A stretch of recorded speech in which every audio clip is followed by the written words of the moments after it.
What's going on, everyone? So, Gabe Vincent has officially played 3 games in his return. Remember, he sat one of the games of the back to back. It was just precautionary, right? He had just returned. You don't want to run the risk of him getting another injury, end up missing the rest of the season or anything like that by putting too many miles. The Lakers have taken their time, kind of easing him back into the rotation, into just the play on the basketball court. He's playing 14 minutes a game. Like, literally, in all 3 games he's played 14 minutes. So Darvin Ham is trying to keep his minutes low, trying to get him acclimated, trying to get his legs under him, kind of finding a place to fit him in with this roster, right? Because you have tons of guards really now at this point. You got D'Lo and Reeves. You have Spencer Dinwiddie, who's done a good job, but luckily Spencer Dinwiddie, with his size, his ability, and kind of what Darvin Ham's doing with him, having him play the 3. Luckily he's 6'6", so you can kind of get away with that, right? Many small forwards are 6'6" at this time. You're seeing a little more 3-guard lineups. I know some people don't like it, but the 3-guard lineups have worked very well, and primarily because, hey, our guards actually have some size, and our guards actually can shoot some threes, right? When you have Gabe Vincent alongside D'Angelo Russell and, Taurean Prince even, or Spencer Dinwiddie, or even a Austin Reeves, although he's struggling shooting the 3 ball right now, but the idea is, okay, you can work because you have, say, D'Lo, Gabe Vincent, and Spencer Dinwiddie. You got 6'3", a 6'4", and a 6'6" guy. It's a big difference than last year where you had, a 6'1", Dennis Schroeder, a 6-foot Patrick Beverly, and a 6-foot Kendrick Nunn, right? Or, a 6'3" Russell Westbrook. It's much different when you actually have some size at the guard position. You have a guard that's 6'6", another one that's, 6'6", 6'7". So the thing is with Gabe Vincent is I think he has been brilliant since he's came back. Now, if you just look at the stats and you're not actually watching the games, you're going to look and you're going to go, the dude's only put up 2 points since he's returned, right? He's not really doing anything on the offensive side. How could he be that good? Again, watch the games. He has been excellent at the position that we need him to be, which is that on-ball defensive point of attack guy. His offense, I believe, will come around. His offense will he'll find a stroke, he'll find a shot. He hasn't really taken many shots. He hasn't really been aggressive on the offensive side of things. Part of that is, again, he just got back. He's 3 games in. He's trying to kind of feel it out. He's trying to find where does he fit. But the one thing that he can kind of hang his hat on, and he's done a really good job of that, is on the defensive side of things, doing the dirty work, doing the hustle plays. He had a sequence in the Wizards game where he just tracked down the ball and ended up coming away with it in a possession that likely was going to be a dead possession. Right? It's those little things are what's impactful. He's not scared of the moment. He's not afraid, right? He's been aggressive in small spots, but I do think as he gets more comfortable, as he gets more acclimated, as he starts getting his legs under him, I do think you'll start seeing him kind of be more involved in the offensive side of things, especially as a catch and shoot 3 guy, which he's very good at, and also just when he puts the ball on the deck and looks for his shot, be aggressive, get to the basket. But we need him. Yes, obviously you want some offensive production, but we don't need him to be a 30-point-a-game guy, right? We have enough offensive firepower. We're historically great right now offensively with our starting 5. We need that injection of defense. We need that injection of point of attack, on ball, just hounding, and guys that can do the dirty work. The Gabe Vincents, the Jared Vanderbilts, those guys that you can throw on, the best player on the other team, and he can hold his own. He can be physical. He can be aggressive. He's done a good job even against bigger guys. He had a couple possessions in the last few games, one in particular against the Brooklyn Nets, where he was on the block getting posted and literally held his own, was physical, got down low, right, made himself unmovable, and then affected the shot to where the guy missed it. We got the rebound and we were headed in the other direction.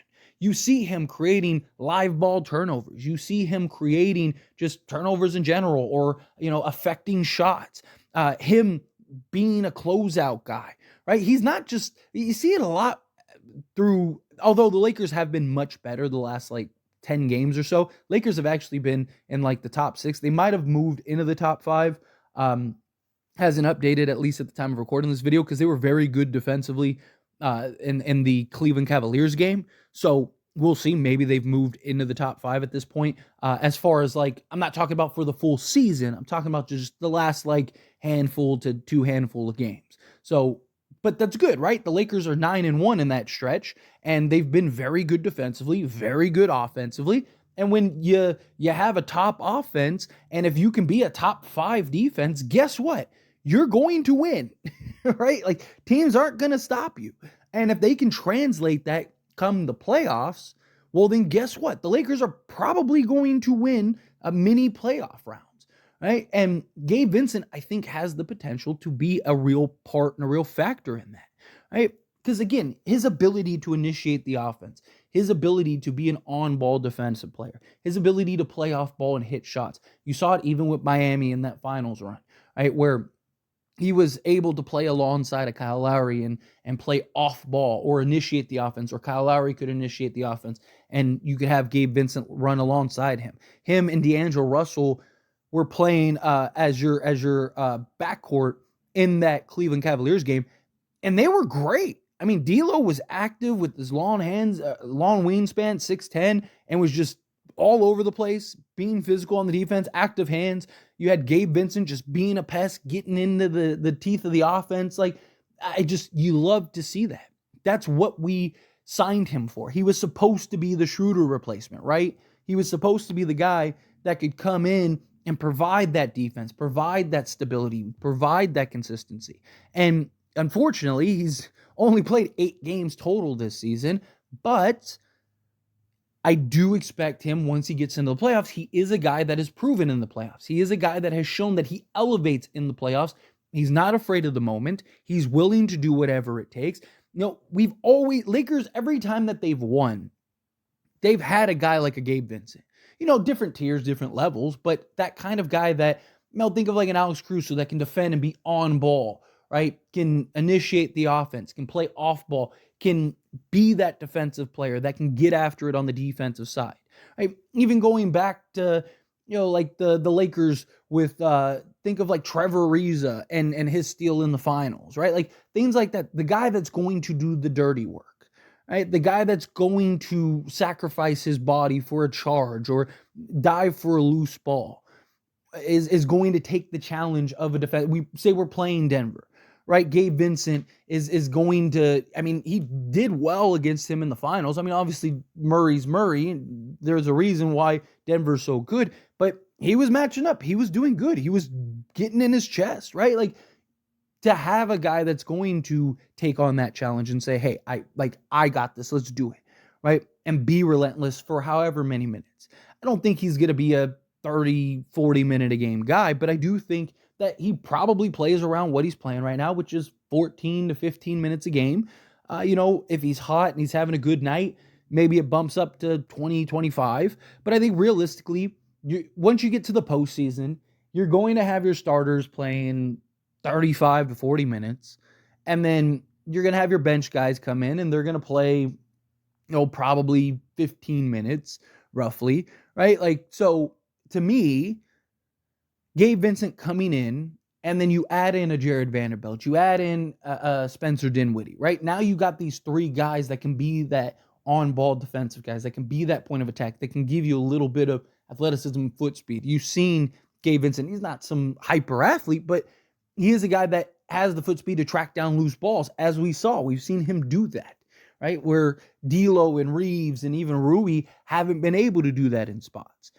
I just think that Gabe Vincent has shown everything you want to see. Again, I'm not saying he's all of a sudden the Lakers are the best team in the league because of Gabe Vincent. I'm not saying that all of a sudden the Lakers are going to run through the rest of the league because of Gabe Vincent. But I also see a lot of people that are like, oh, Gabe Vincent has not been good. And those people clearly haven't been watching the games. That, or they think offense is the only thing that impacts a basketball game. You got to be able to get stops. And one of the things that the Lakers couldn't do for a long time, given they were like 28th in defense, is that they couldn't stop anybody.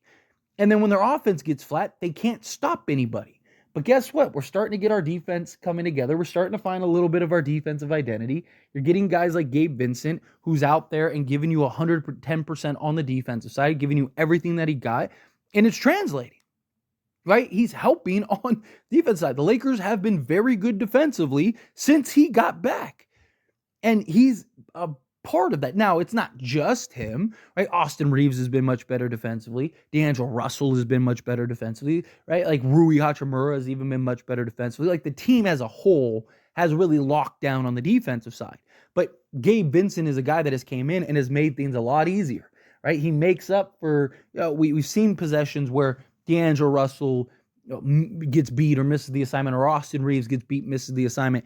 Gabe Vincent is able to kind of recover and then allow Austin Reeves or D'Lo to go switch to Gabe's guy and not get beat on the possession, and maybe even create a turnover or create and affect the shot enough to where the guy misses it. Now we're going the other direction. All of those little things add up, especially over the course of a game, especially when you get into the postseason, when you're playing good teams and everything is basically decided by the margins and what's going on around the edges. Like, who does more of the dirty work? To have a guy in a Gabe Vincent that you can count on to do that dirty work is huge. He's been everything that the Lakers could ask for so far since his return, right? Be hard-nosed on the defense side. We just need him to find his shot on the offense side. But again, I do expect that to return. But I've been very impressed with Gabe Vincent and what he's provided since he's returned. Been very good on the defense side. But as always, this is a discussion. I pass a question on to you. Let me know your thoughts and opinions down in the comments below. What do you think? How do you feel? Do you feel the same way? Do you think like, yeah, hey, Lakers, right, been very good. Gabe Vincent's doing exactly what you want him to be. Do you think no? How do you feel? Whatever your thoughts are, I'd love to hear it. So let me know down in the comments below. That being said, if you haven't liked this video, hit that like button. Helps me a lot. Lets me enjoy these types of videos. Truly appreciate it. Not subscribe to the channel, hit that subscribe button. Turn on the bell notifications. Appreciate y'all. See you in the next one. Thank you.